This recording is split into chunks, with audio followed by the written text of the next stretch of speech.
Alhamdulillahi Rabbil Alameen, As-salatu was-salamu ala khatimin nabiyyin wa ala alihi wa sahbihi ajma'in, amma ba'd, fa'a'udhu billahi minash shaitanir rajim. Qala Allahu ta'ala fi Surah Tawba, bara'atum min Allahi wa rasulihi lalladhina ahadtum min al-mushrikeen. Translation: This is declaration of disassociation, no more obligation from Allah and His Messenger to those of the polytheist, idolaters or pagan with whom you made a treaty. As described in the introduction of the surah, that this surah could be divided into two parts. The first part is about the completion of the Bi'asat-e Khususi, or the mission of our Prophet Muhammad sallallahu alaihi wasallam, that he was sent to the Bani Ismail, and that was completed. Prophet Muhammad sallallahu alaihi wasallam gave the message, and those mushrikeen, polytheists who did not accept the message, now it was the time for them to get the punishment of complete destruction.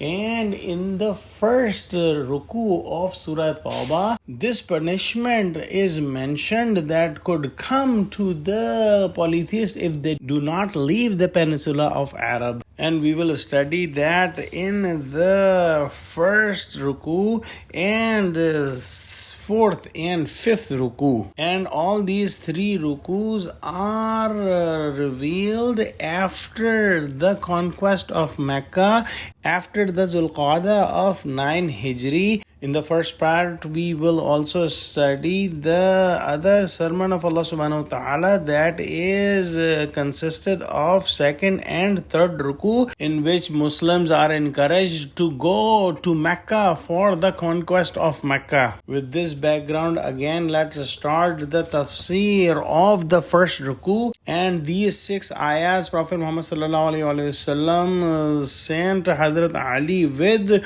towards the caravan of Hajj that had already left when these ayahs were revealed.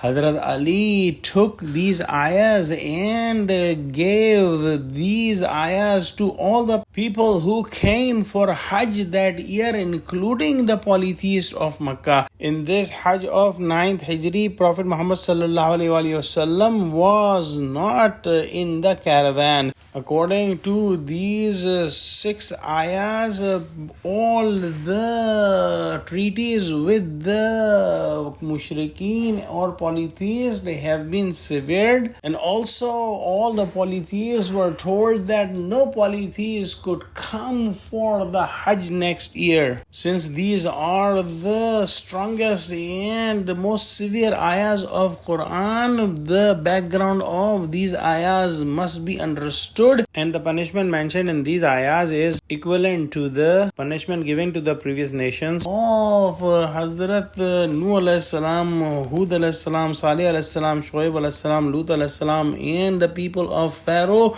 They were given the total destruction and severe punishment, and Allah subhanahu wa ta'ala's decision was not to send any big storm or any earthquake or anything in Mecca, but the polytheists will be killed by the hands of Muslims if they do not accept Islam, or if they choose to stay in Mecca after the ultimatum of 4 months has been passed. In the first ayah, there is a clear-cut announcement of complete dissociation of any previous treaties that were between the Muslims and the polytheists of Arab. Since this announcement was extremely sensitive and categorical, there were also some conditions or exceptions given, and these exceptions we will study inshallah in the next ayahs. There is no ayat of Bismillah ar-Rahman ar-Rahim in the beginning of surah, and Hazrat Ali Raziyallahu Ta'ala Anhu gave the reason of this, that this surah came with the naked sword in the hand,